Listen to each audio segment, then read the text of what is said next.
This is the Barbados Today afternoon news for Monday, June 26. Thank you for joining us. I am Marie-Claire Williams. We begin with news from the courts, where murder-accused Fisherman Garnett Levere Brome has been sentenced to life in prison for the 2013 killing of fish vendor Caroline Forde.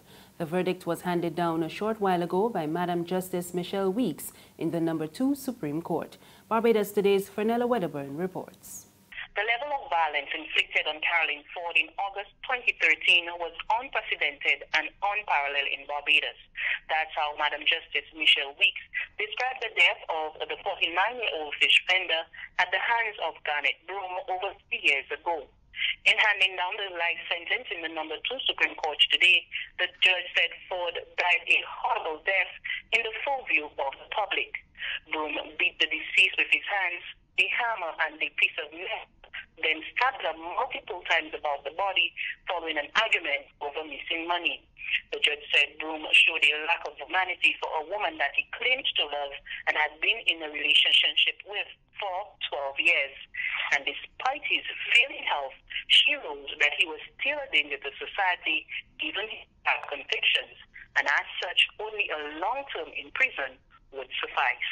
Brome was represented by attorney Villa de Pisa and the Deputy Director of Public Prosecution, Donna Agad, prosecuted the case.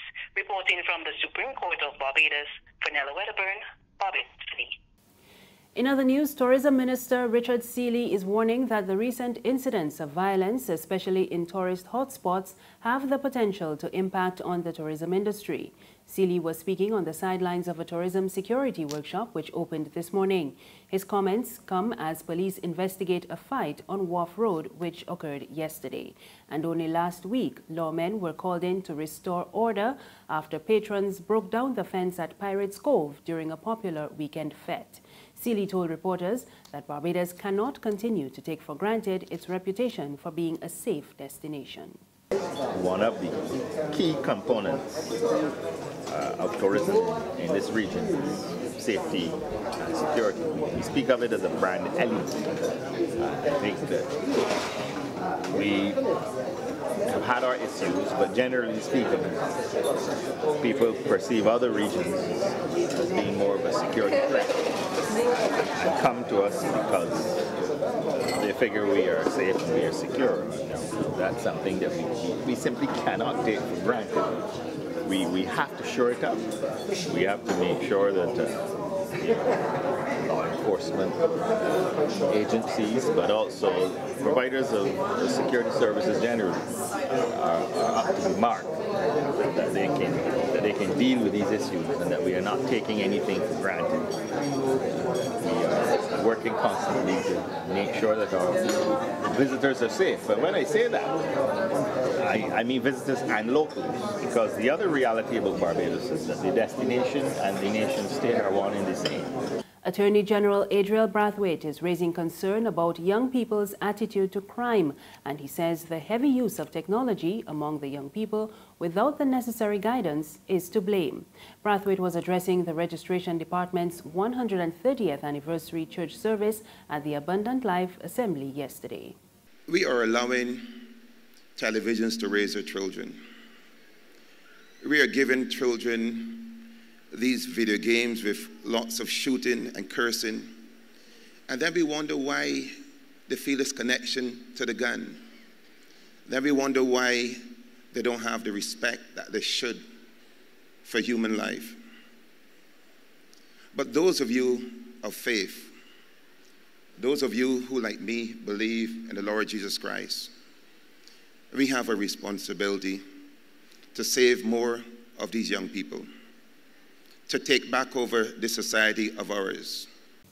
Sports now, West Indies head coach Stuart Law says his side is lacking the edge needed to defeat their opponents in the ongoing ODI series against India. West Indies lost by 105 runs in the second match at Queen's Park Oval on Sunday. Despite their defeat, Law told reporters in Port of Spain that the players gained some experience which will benefit them in the upcoming matches. It's a slow process, but I think a few guys are starting to realise that they don't have to try the funky things all the time. And just watching the way that Shikadawan and Jinka Rahani go about the way they open the batting, they just do the basics really well. Their running between the wickets is excellent.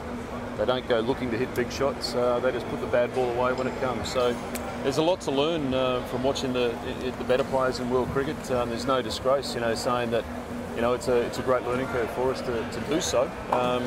And now it's about putting it in practice and try and emulate that in the game. There's regional and international news after this short break. Good morning, Phillips & Company, may I help? Oh, certainly. One moment, please. Miss Phillips? Yeah? There's a lady on the line from the Nation newspaper who would like to speak with you. The Nation? Will she go on? Well, they're trying to sell us some ads. Look, don't make me laugh this morning. Ads in the Nation? They're real expensive, and for what here, nobody ain't buying them papers no more. Nobody want to steal news. I hear reading Barbados Today online for free. So I tell she thanks for calling, but no thanks. We just advertising Barbados Today, families. Tell she is Barbados Today all the way. Okay, I'll pass on the message. Mom, are you still there? Oh, she put it down. The Barbados Today, news you can trust. Thank you for staying with us. We're back with news from the region. Authorities in Antigua have seized more than 1 million EC dollars in illegal drugs in a weekend exercise. The Office of National Drug and Money Laundering Control Policy says 6 people, including 2 CARICOM nationals, were also detained. A statement from the ONDCP says lawmen seized 295 pounds of marijuana, and the 6 men, including nationals from St. Vincent and Jamaica, are expected to appear in court on Tuesday. The ONDCP says all the drugs seized appear to have come from South America. And finally, the U.S. Supreme Court today allowed the temporary bans on travelers from 6 Muslim-majority countries and all refugees to take effect. It applies to people with no connection to the United States. The court also agreed to hear President Donald Trump's appeals in the closely watched legal fight. The court narrowed the scope of the lower court rulings that had completely blocked his March executive order. It also says it would hear arguments on the legality of one of Trump's signature policies in his first months as president. That case will be heard in the court's next term, which begins in October. That's news this afternoon. Remember, you can get more on our website, www.barbadostoday.bb. You can also subscribe to our e-paper, email updates, and like us on Facebook.